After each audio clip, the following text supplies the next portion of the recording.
Yo, what is up, everybody? Give me 2 seconds, guys. I gotta share this real quick. Oh, cool. And the mic is working, dude. So, how's everybody's Tuesday going? I know this is crazy. I'm live. I gotta let you guys know, man. My favorite live shows are the live shows with me and Dean. That's the best, dude. But yo, it's just me tonight. It's crazy. Man, yeah. So real quick, huge shout out to the Kliqpod Nation. Thank you guys as always for joining in. Let's turn off my YouTube right there. Yo, thank you guys as always, man, for tuning in. Normally we don't do this live. Next week we'll be back to the normal videos where they'll get released later that night. But since I just got the new iPod or new laptop, I don't really want to set it up right now. I'll wait till tomorrow. So we're just gonna do it live. But anyways, enough with the yapping, man. What are we here for? Smackdown review. But as always, shout out to my boy Graphics Flam. If you're not following him on YouTube, Twitter, what are you doing? You're wasting your life. So we got to go back to last week because unfortunately that's when the laptop went out and haven't been able to do shit since then. So with that being said, last week's show actually started with Mela and she had a good little segment, man. And she brought out James Ellsworth. And if you guys don't know, I'm not a James Ellsworth guy at all. At all. I think he's actually bad for Mela. But what they did last week was absolutely fantastic. Calls out Ashka. Ashka comes out.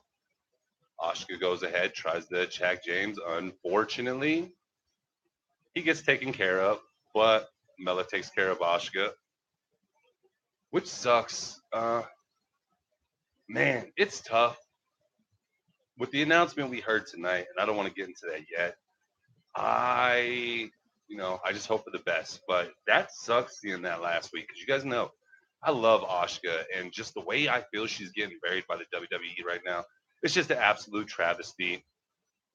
Next segment, we get the Iconics come out. They talk shit about Toledo. Always great to hear these women have their little high school girl banter. That shit cracks me up. It ends up being Billy Kay versus Becky. Becky wins with a quick disarmer.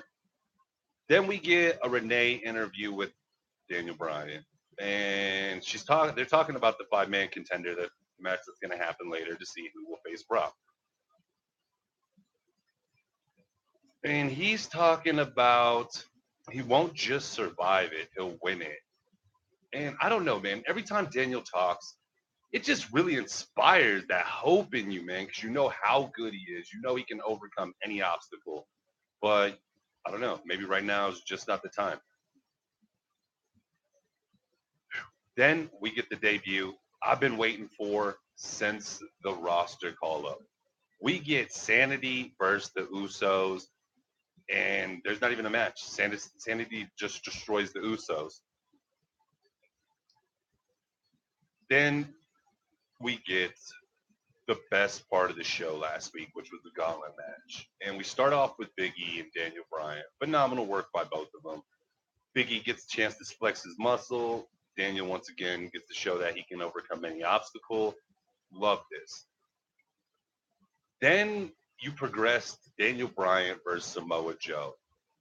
And that was absolutely fantastic the way it played out because Samoa Joe didn't look bad in the loss. He didn't look bad at all. It was actually, he got counted out because of his own mistakes. So he still keeps that higher echelon, just showing that status that we all feel he has. Definitely a future champion.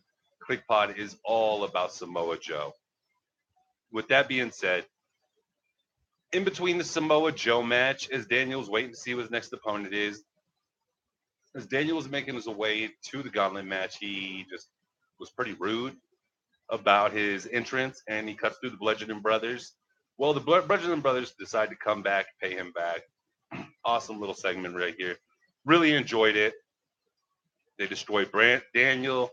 Miz comes out. Miz cleans up what's left of Daniel.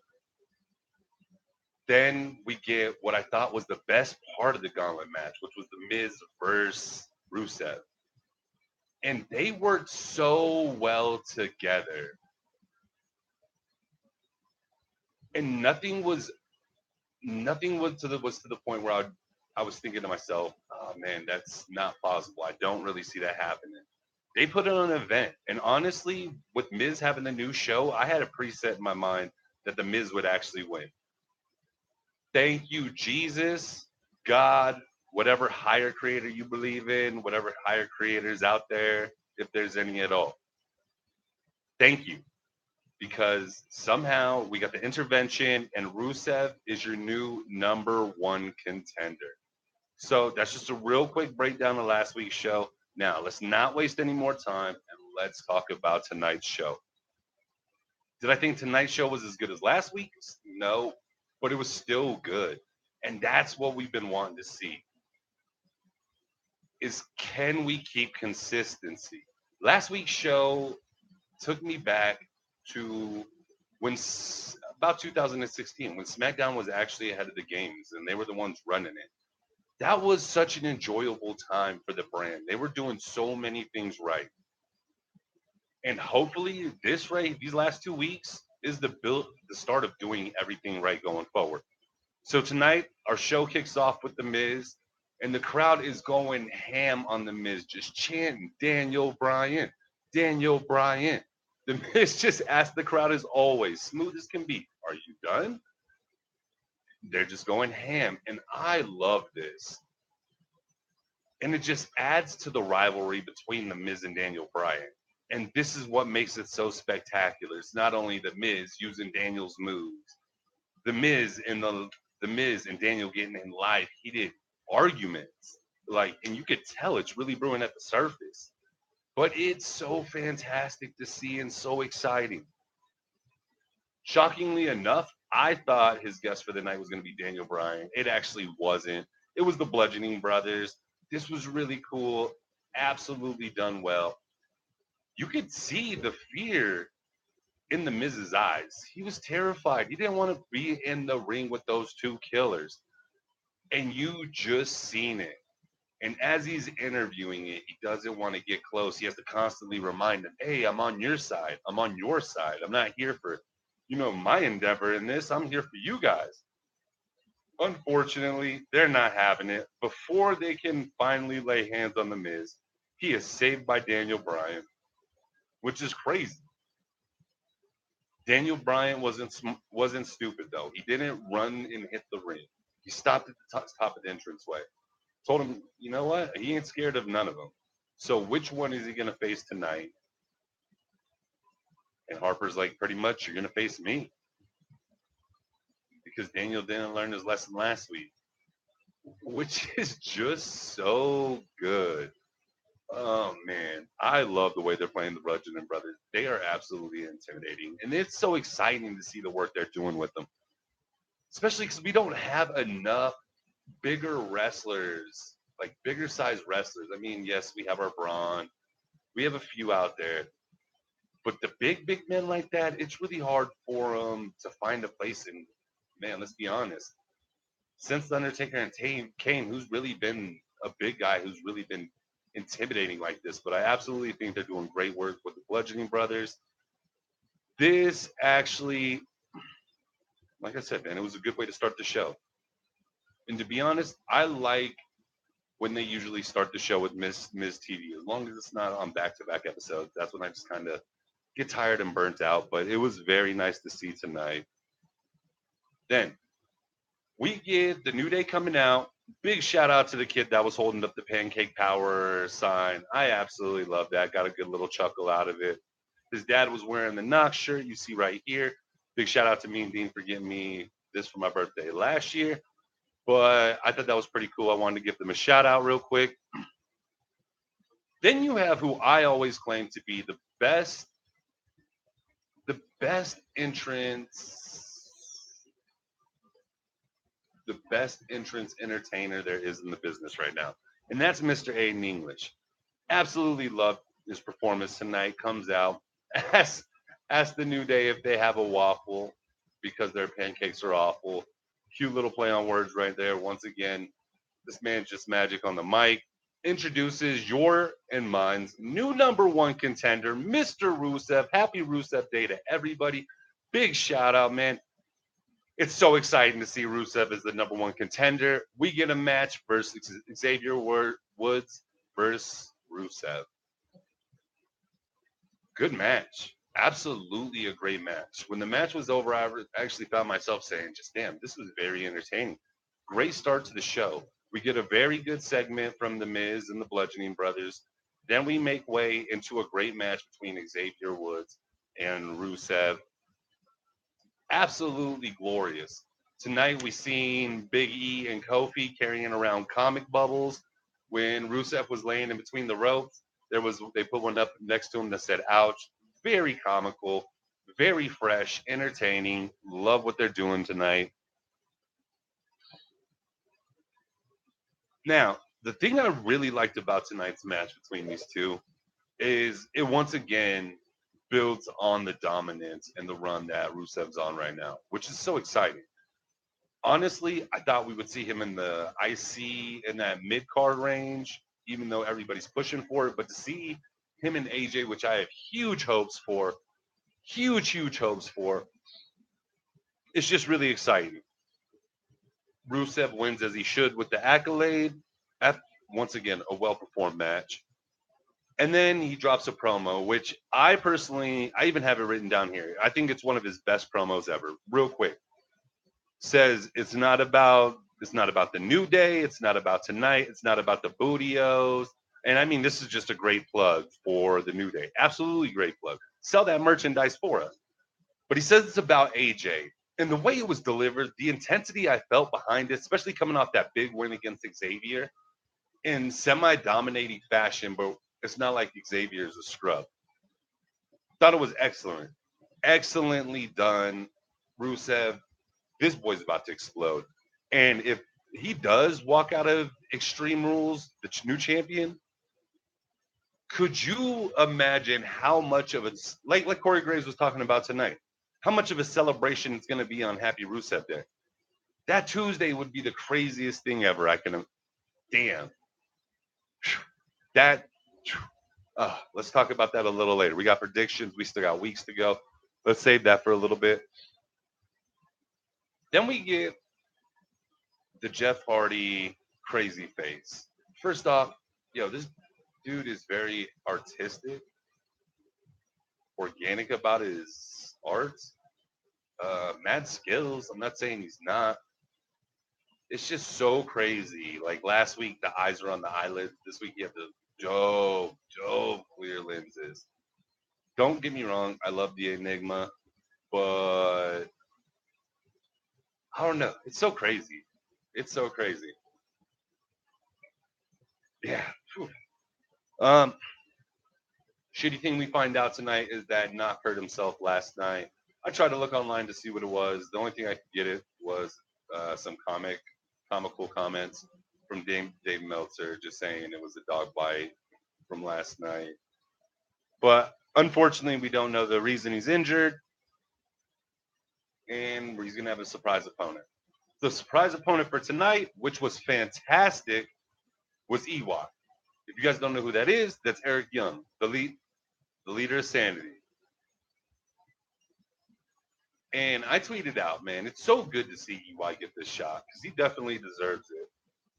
Just how far along he's came with all his characters, starting with Team Canada, where he is now. I mean, just absolutely phenomenal work. It was a great portion of the. It was a great little segment between him and Jeff Hardy. I thought their ring work together was excellent. I was enjoying what I was seeing. Then we get the Usos coming through the crowd, pissed off about last week. They actually, EY gets involved as they attack Killian and Wolf. And this is where things break down. We get an impromptu 6-man tag match. The Usos and Jeff Hardy versus Sandy. At first, I was pissed, but then I level headed, calm back down. Sanity is a trio. This was a great setup. We're playing off last week, the damage they did to them, and the damage they were doing to Jeff tonight. Absolutely love this. If you haven't seen this match tonight, I recommend you go back and watch it. The reason I want to recommend you go back and watch it is the match itself, yes, it was a very good match. But I want you to watch Killian Dane. Matter of fact, I just want you to go back and watch Killian Dane highlight. This man is absolutely amazing. He is so agile, quick for his size. I, I wanted to reference him to Samoa Joe, but I couldn't. The reason I couldn't reference him to Samoa Joe is I think Samoa's a little bit smaller. This dude is something else. If you haven't seen his work in NXT, just go back and watch it. If you haven't, I don't know, man. Sanity is just one of those groups that you can tell they're made for the main. They're made for the main roster. Fans are going to catch on whether it's positively or negative. They have charisma. They have a great look, and they deliver great matches. And that's what we asked for. So it was really cool to see this tonight.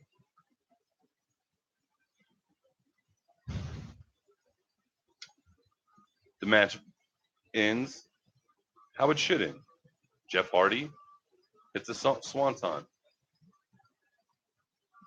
I had no problems with this at all. Not even the ending. I don't think Sammy should have won this. Definitely thought Jeff and the Usos should have pulled it out. Well done, boys. Excellent match tonight. Really enjoyed this. Then we get a little promotional clip between Naomi, Lana, and the cast from Glow. I don't watch Glow. I have heard good reviews on it. Thought about catching it a couple times, but there's some things I want to watch first. Well, with that being said, that was a little quick segment trying to make Lana and Naomi friends. We move on. Now, I can't believe I'm going to say this. We get my shocking match of the night. Becky Lynch versus Sonya Deville. I thought this was Sonya Deville's best match on the main card. No ifs, ands, or buts. So to all the haters out there that love to say, I just hate on her and Mandy. Best match of Sonya Deville's life tonight. Man, they worked to her strengths. They let her play the power game, a great grapple game. She was able to show her strengths. Didn't ask her to use a lot of agility. I personally think she's very stiff in her movements. So when you ask her to do simple things like accepting the clothesline, she has a difficult time doing it. With that being said, it was really good tonight. The only place I do have to nitpick is the finish. I thought it was very sloppy. Becky's supposed to she's supposed to run Sonya into Mandy Rose inside the ring, or yeah, who's inside the ring? Sonya's inside. She's trying to pull Sonya down. Sonya, you could tell, doesn't quite connect with Mandy, so I mean that really broke the immersion for me at that point.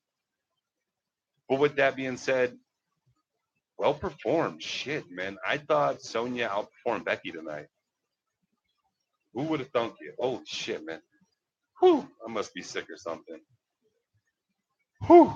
But with all that being said, Becky Lynch wins by disarmor. But once again, hats off. Hats off. Round of applause to Sonya Deville. Holy shit. And are we really talking about that? Are we really giving Sonya Deville credit here? I mean, it's just shocking to me. Man, we got to do these live shows, and for some reason, my whole take on everything's a little different. Ah, shock jock. This isn't shock jock shit right here either. That's the craziest part. Now, we get a little segment with James Ellsworth. He's backstage, lowers the mask. He's walking by, sees Ty Dillinger, lifts up the mask. Ty's like, whoo, puts the mask back down. He's like, now that's a perfect 10. He's like, oh, you mean with the mask up? He's like, no, that's a 1. Fucking agree, man. I hate looking at James Ellsworth's face. I hate it. I don't think you guys truly understand. Like, I cannot stand looking at James's face. I can't stand anything about James Ellsworth. Anyways, we go to commercial. We come back from commercial. We get a we get one of those vlogs from Zelina and the man, Mr. Cian Almas himself, and talking about how he disposed of not Sin Cara. Was this? Yeah, Sin Cara some weeks ago. Thought that was really entertaining, man. The only thing that sucks for me is he just hasn't been on TV.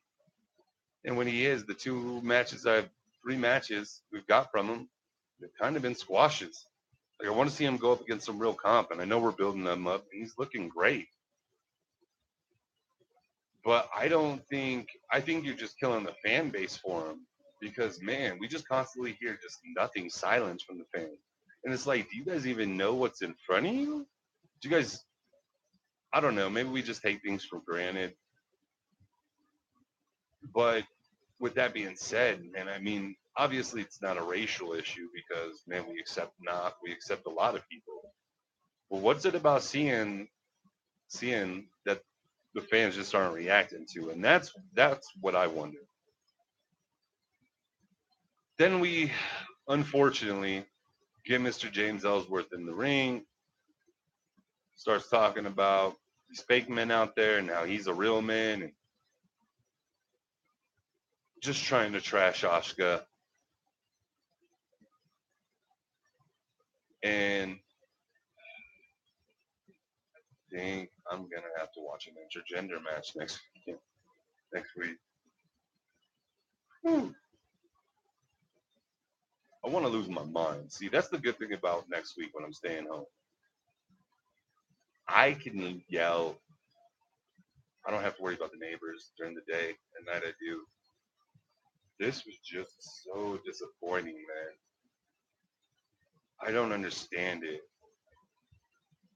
Like, why is James Ellsworth back? Why is he even? Why am I having to watch an intergender match between him and Asuka next week? That's what I want to know. Anyways, Paige comes out, calls Ellsworth's bluff, says he was asking everybody in the backstage if Asuka was here. Have they seen Asuka? Found out she wasn't going to be here tonight. She's still in Tokyo with family. And so he decided he's going to go ahead and call her out. Paige is like, nope, nope, nope. He's like, I know why you really came out here. You want to ask me on a date. She's like, yeah, next Tuesday. He's like, boom, I'll be there. You know, he had that little stutter because he was nervous. Paige is a gorgeous woman. Who can blame him? But with that being said, while he's getting excited about the date, she reveals to him that his date's actually not a date. It's going to be a wrestling match. And it's going to be a wrestling match versus Asuka. And I don't get it, man. I'm trying to wrap my head around it. And I'm still just like, I can't. So, hey, you guys out there, let me know. What do you guys think about this intergender match between James Ellsworth and Asuka next week? Are you interested in watching it? Are you not? Do you think they're wasting their time? Do you even think James Ellsworth should be back in the WWE? Just let us know.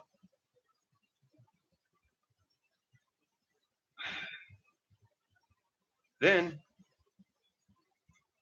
we get to a part of the show that I'm torn between. I was torn immediately after and still here. I left it kind of open because I wanted to think, I just like to ponder about it while I'm talking to you guys and see maybe if I can come up with something different. Or maybe I'll have a different emotion a little bit after I sit on it a little bit. Tonight we get Daniel Bryan versus Luke Harper for the main event. The match itself, once again, I love the match itself. Another match done great. You played the Luke Harper strengths. I mean, he absolutely dominated. There was one point where Daniel Bryan comes steaming out of the ring to do, his suicide dive, which is phenomenal. And Harper just stands there and it looks like a car colliding into a brick wall. Absolutely crazy. So, I mean, this was absolutely perfect. This was absolutely done well in the ring. I have no issues with what we've seen in the ring. Luke Harper gets to show some agility, goes outside the ring, hits the swanton back in with using the ropes. I dig it, man. I mean, I've always thought there's something about Harper where I think he could be fine on his own in singles competition. Before they teamed him back with Eric Rowan, he was doing a good job. He looked very strong, and then I forgot what happened that took him out of the good grace. But I mean, then since then we had the tag team again, which is fine. But when I watch him wrestle singles, I enjoy that as well. I don't think he needs to be. I don't think he needs Eric as much as Eric needs Luke. With that being said,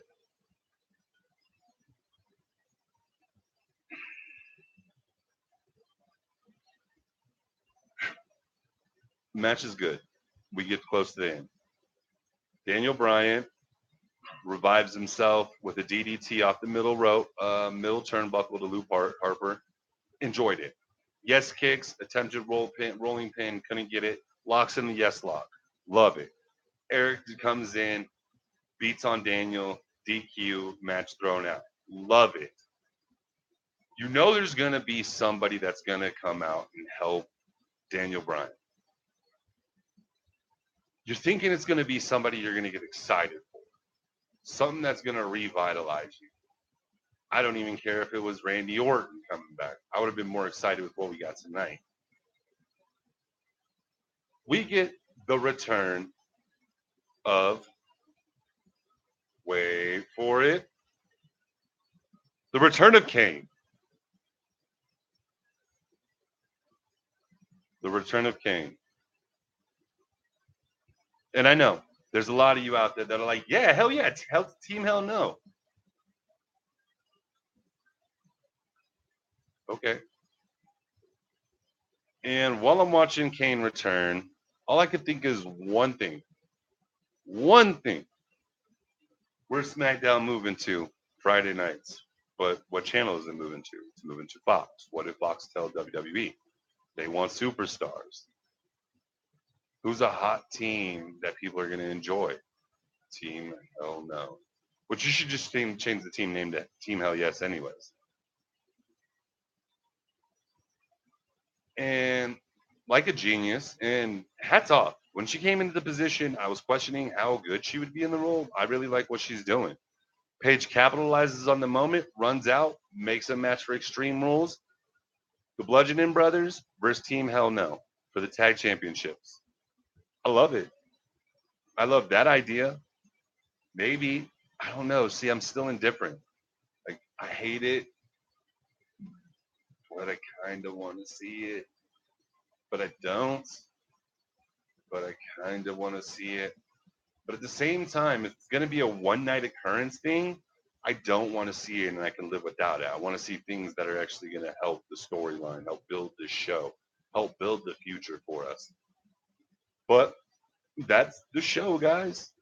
So let me know your guys' comments, your guys' thoughts on the show. Did you guys enjoy it? Did you guys like it? What parts did you like? What parts didn't you like? What do you think they could have been better? What ideas do you have? I mean, because let's be honest, some of you guys have the most creative ideas out there.